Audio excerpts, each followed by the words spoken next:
Bismillahirrahmanirrahim.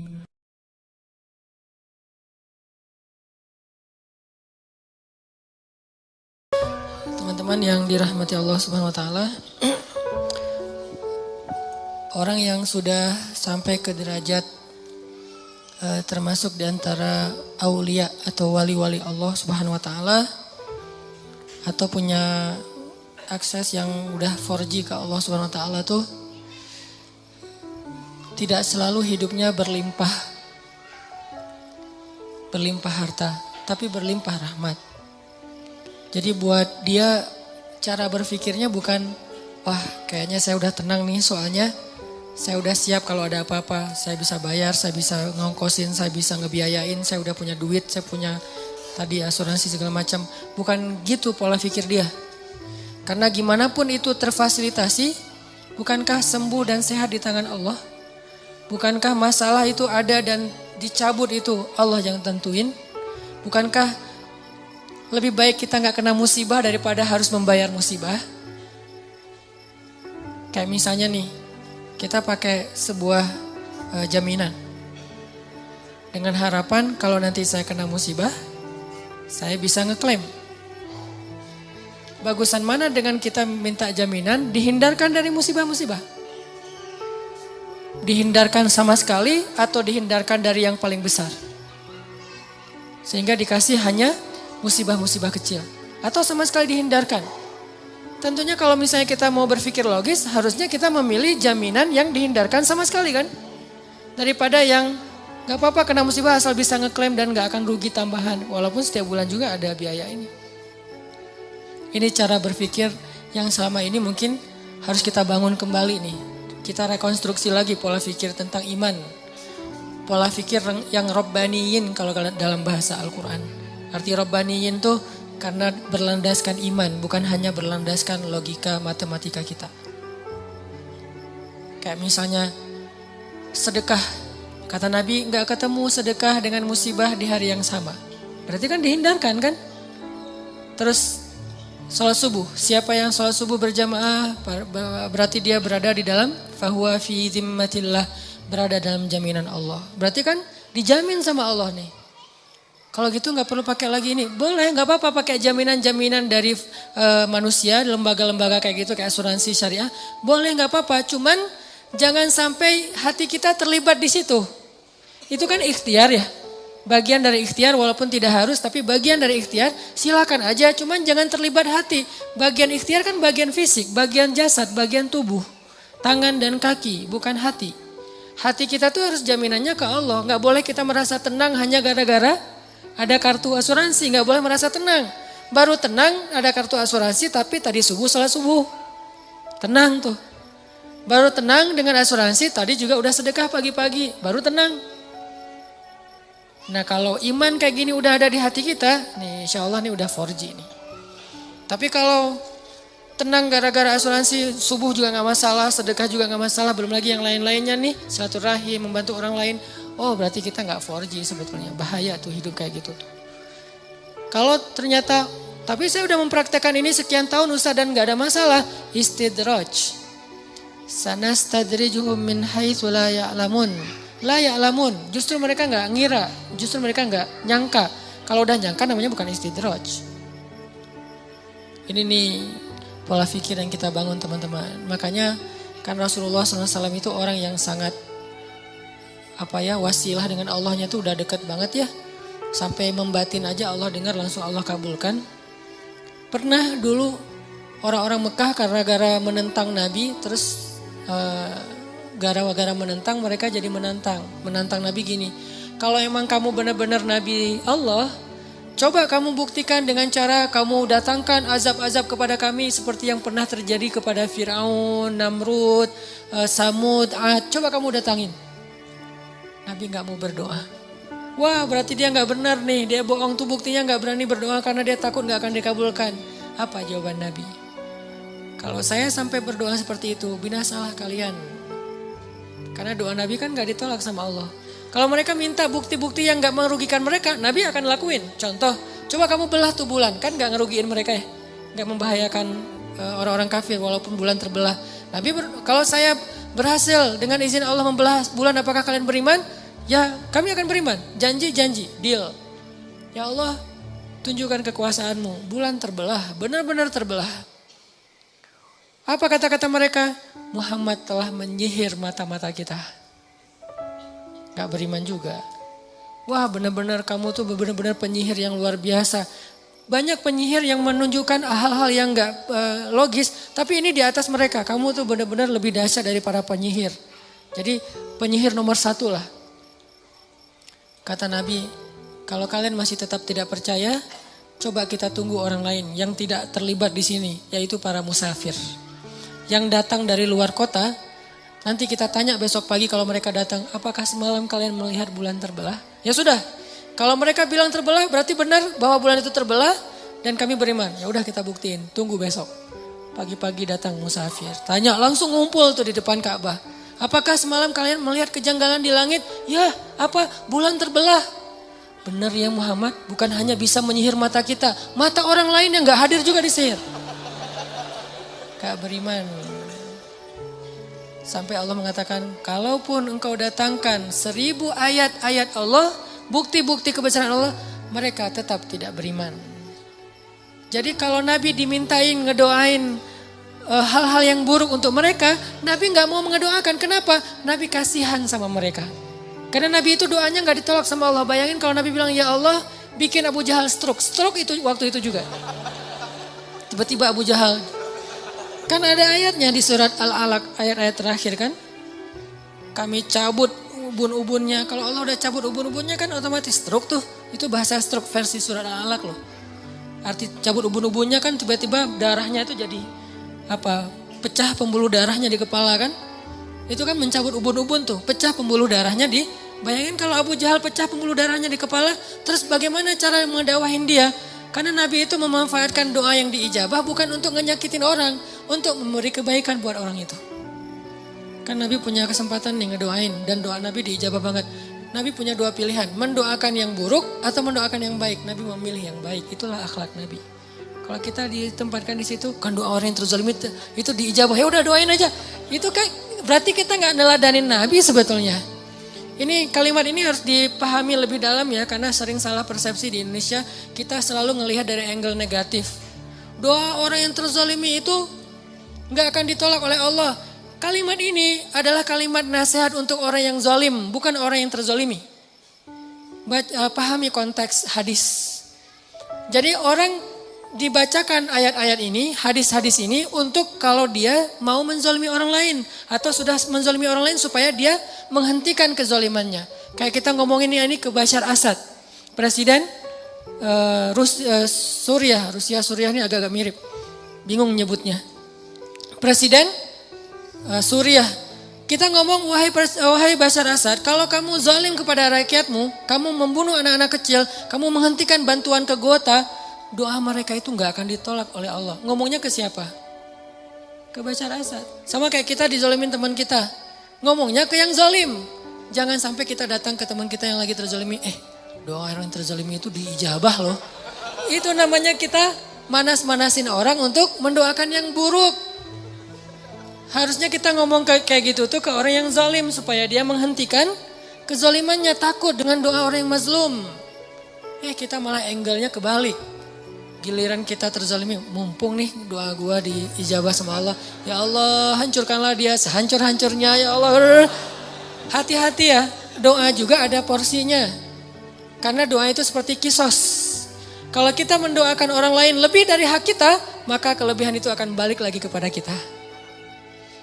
Dia naik mobil atau motor, terus ngejipratin air ke kita. Ya Allah, jauhkanlah dia dari jodohnya. Apa hubungannya jodoh dengan air? Harusnya hak kita cuman ya Allah mudah-mudahan nanti ada orang yang jipratin air ke dia. Cuma sebatas itu kan. Kan al jaza min jinsil amal. Balasan sesuai dengan jenis amal. Artinya ya kisosnya segitu doang. Jangan sampai ke urusan jodoh lah, sakit lah apa. Jadi kayak lebay gitu kan ya, norak banget sih. Itu doa yang norak namanya tuh. Dan kelebihan dari porsi itu akan balik lagi kepada yang ngedoain kan bahaya. Nanti kita malah nggak nikah-nikah gara-gara pernah terzolimi. Udah terzolimi nggak nikah pula kan rugi.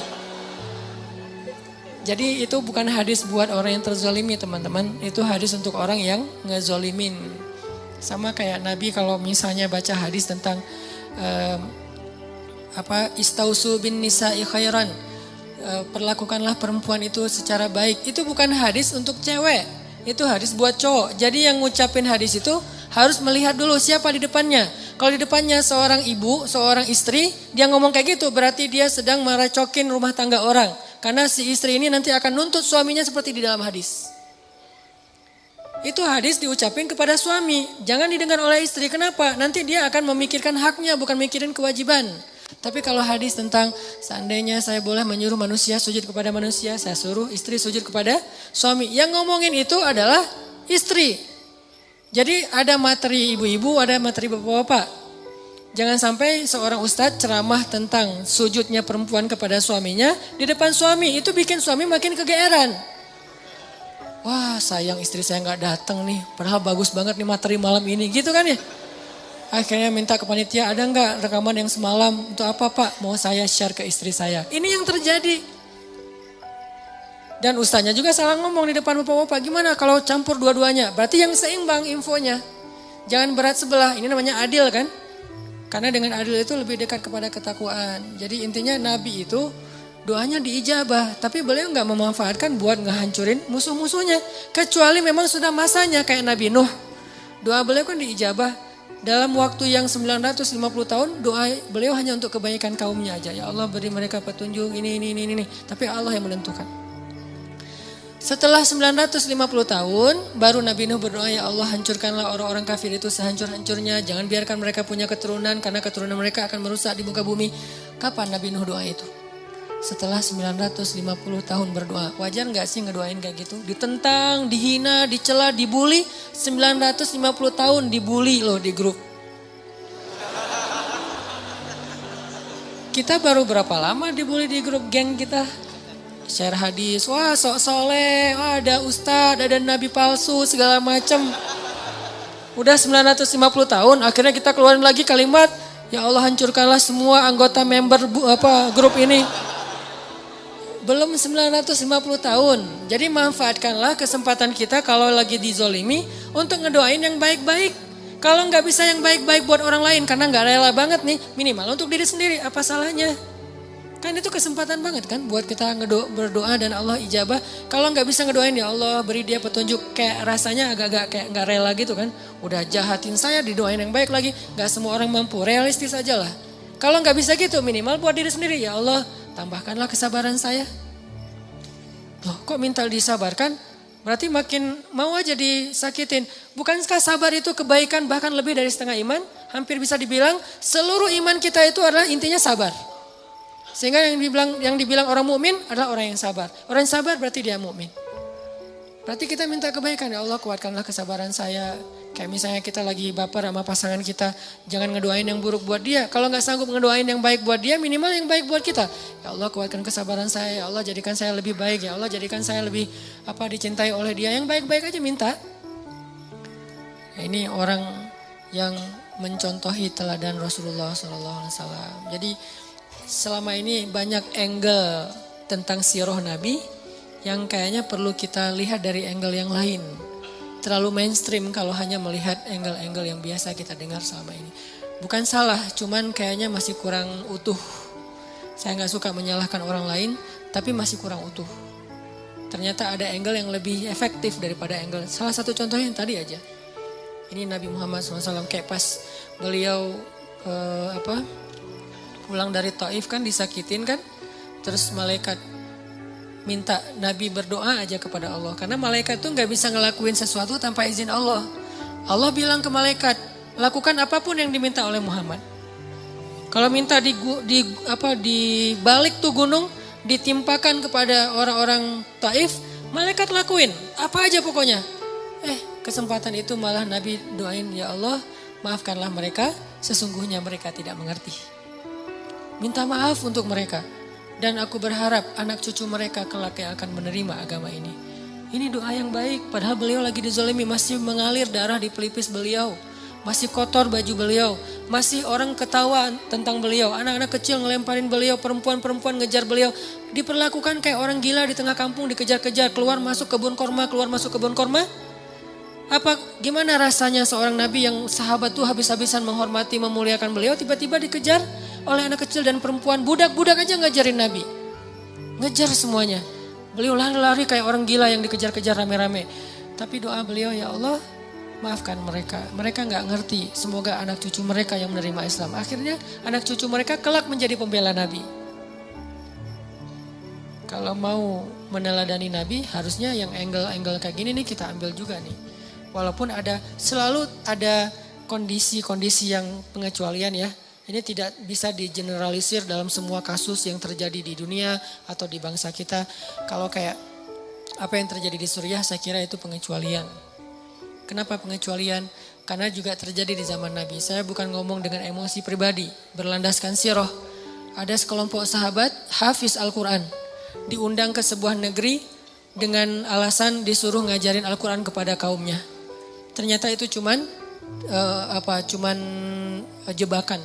Ketika sekelompok sahabat ini keluar, hafiz semua, di tengah jalan mereka dicegat, dibunuh semuanya, gak ada yang selamat. Digorok satu persatu. Dan itulah asal muasal kenapa Nabi membaca kunut nazilah. Dan salah satu isi kunut nazilah, ya Allah hancurkanlah kaum itu sehancur-hancurnya. Kenapa? Karena mereka pengkhianat, karena mereka zalim, karena mereka sudah membunuh para hafiz Al-Quran. Dan ini bukan hal yang bisa dimaafkan. Beda kalau mereka melakukan kesalahan itu karena mereka tidak paham. Jadi ada kayak pembunuhan sengaja dan tidak sengaja. Ada kisos. Itu baru beberapa orang hafiz. Gimana yang jutaan atau minimal ratusan ribu hafiz.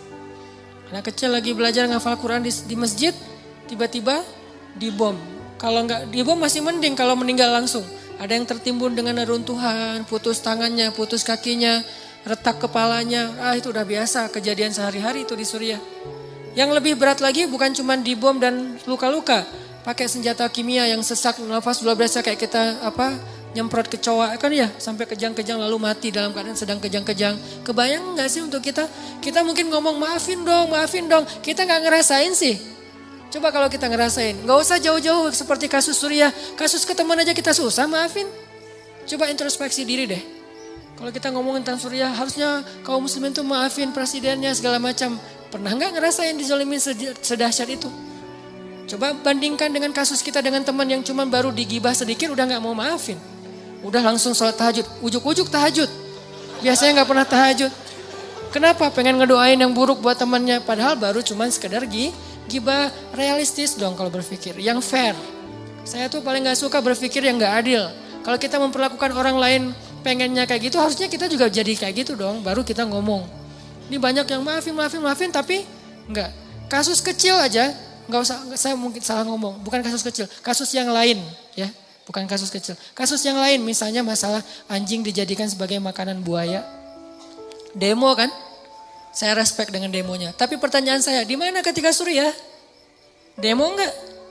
Apakah mereka juga protes? Enggak usah demo, mungkin protes lewat sosmed. Sama seperti apa? Kalau kita mau porsinya sama mungkin masih sama dengan anjing nih. Kalau porsinya sama harusnya lebih kan?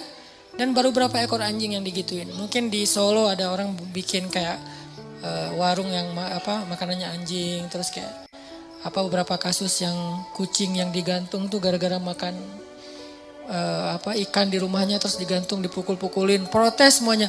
Benar, harus protes. Karena hewan itu tidak berdosa, kenapa digituin? Nabi aja mengatakan masuk neraka gara-gara membiarkan kucing mati kelaparan kan? Tapi kan bukan hanya hadis kucing, di dalam hadis-hadis Nabi ada 300.000 hadis. Kalau kucing aja masuk neraka gimana manusia coba? Kan itu analogi sederhananya. Kalau kucing aja dosanya besar banget, anjing aja ngasih minum bisa masuk surga, gimana ngasih minum orang yang terzalimi di Ghouta, di Aleppo, di Suriah, Palestina, Rohingya? Gimana rasanya? Gimana pahalanya coba? Jadi ini baru fair. Saya nggak memprotes sama sekali tentang demo anjing, demo kucing segala macam. Itu keren. Tapi jangan gitu-gitu doang. Harus yang fair. Kalau ini aja demo, yang itu lebih dong. Kalau ini aja pakai hashtag, yang itu juga harusnya hashtagnya sampai di scroll hashtag semua tuh isinya. Aleppo hashtag, Gota hashtag, Al-Quds hashtag, Gaza hashtag, Rohingya hashtag, Somalia hashtag, Yaman hashtag, Irak hashtag. Termasuk juga nanti ada Paris, New York, di mana-mana. Kita samalah memperlakukan manusia. Ini bukan masalah agama, ini masalah kemanusiaan.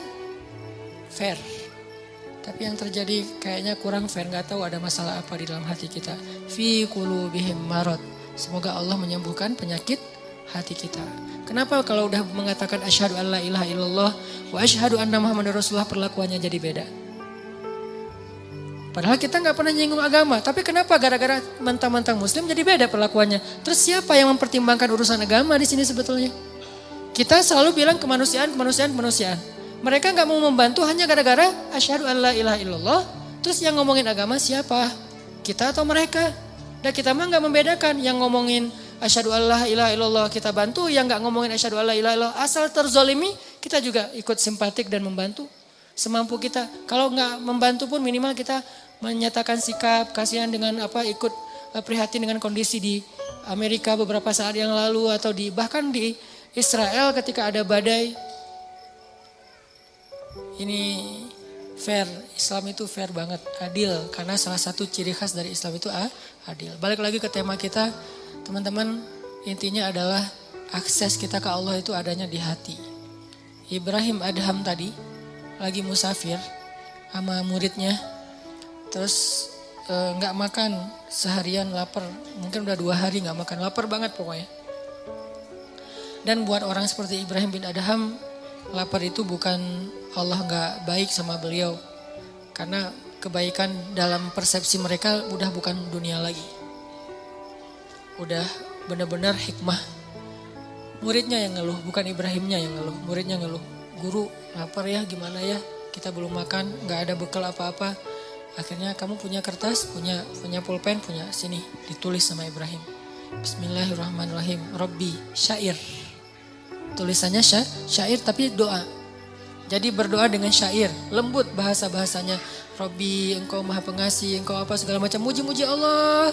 Ujung-ujungnya engkau tidak membiarkan hambamu yang lapar kecuali engkau memberi makan. Jadi kayak kalau kita bikin 1 menit video di Instagram, cuman 2 detik doanya. 58 detik muji-muji Allah. Ini smoothnya doa Ibrahim bin Adham. Kalau kita kan 58 detik doa cuma 2 detik doang yang muji ya. Bismillah, alhamdulillah, ya Allah, panjang gitu kan ya. Kalau Ibrahim bin Adham gak gitu. Bismillah, alhamdulillah, alhamdulillah, sampai 58 detik, cuma 2 detik terakhir, ya Allah saya lapar. Cuman gitu doang. Dan itu pun diantara pujian-pujian. Persis kayak doanya Nabi Ayub.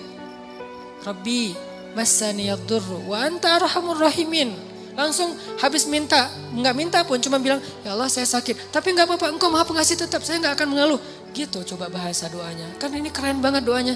Bukan, ya Allah saya sakit, engkau ngelihat nggak sih saya sakit udah sekian lama, ya Allah apa maunya engkau ya Allah, saya udah turutin semua maumu, saya udah tahajud, ngeluh. Ini namanya bukan doa, komplain, demo. Sedangkan Nabi Ayub, ya Allah saya sakit. Tapi enggak, engkau tetap maha pengasih lagi, maha penyayang. Malah pengasih, paling pengasih lagi tuh. Muji ditutup. Jadi kayak enggak enak mau ngomong saya sakit, langsung ditutup dengan kalimat pujian. Itu Ayub. Sehingga Allah ngedengerin doa Ayub, langsung Allah mengatakan, ni'mal abd. Itu hambaku yang keren banget kata Allah. Ni'ma itu keren. Ni'ma itu baik banget. Langsung Allah sembuhkan saat itu juga. Kenapa? Bagus cara komunikasinya dengan Allah. Selain yakin, bahasanya juga enak ke Allah. Allah itu kan maha mulia, elegan banget. Jadi jangan sampai kita komunikasi sama Allah itu bahasa-bahasa yang di jalan. Harusnya kita komunikasi dengan Allah itu dengan bahasa elegan. Karena kita lagi berhadapan dengan zat yang maha elegan. Maha mulia, maha bijaksana, maha santun. Coba lihat bahasa Al-Quran kan santun banget. Sama kayak bahasa Nabi kan, Nabi orangnya santun banget. Kalau ngomong tuh muter dulu, padahal maksudnya ini. Kenapa? Gak tega mau ngomong langsung. Mikir panjang. Sama kayak yang saya bilang kemarin, Nabi mimpi ngelihat surga, terus di dalamnya ada istana yang indah. Gak sengaja di sebelahnya ngelihat cewek lagi main ayunan. Nabi gak bilang itu istri siapa, gak bagus nih nanya istri orang. Tapi Nabi nanya itu rumah siapa, otomatis itu istri yang pemilik rumah. Kan keren bahasanya. Itu rumah siapa Jibril? Rumahnya Umar. Astagfirullah, langsung balik arah. Gak sengaja ngelihat istrinya Umar. Ngomong ke Umar, aku lihat rumah kamu di surga. Oh gitu ya Rasulullah, terus gimana? Ya udah gitu aja kata Nabi. Gak mau dijelasin, khawatir Umar jadi cemburu. Nabi kok ngeliat istri saya sih kan jadi gitu ya, gak enak ya. Diam aja Nabi, ya Rasulullah jelasin gimana suasana rumah saya, pekarangan kayak gimana gitu. Terus kata Nabi, enggak usah lah Umar, udah cukup segitu aja, berbahagialah. Ya Rasulullah, ngejar terus akhirnya, maaf ya gak sengaja istri kamu lagi.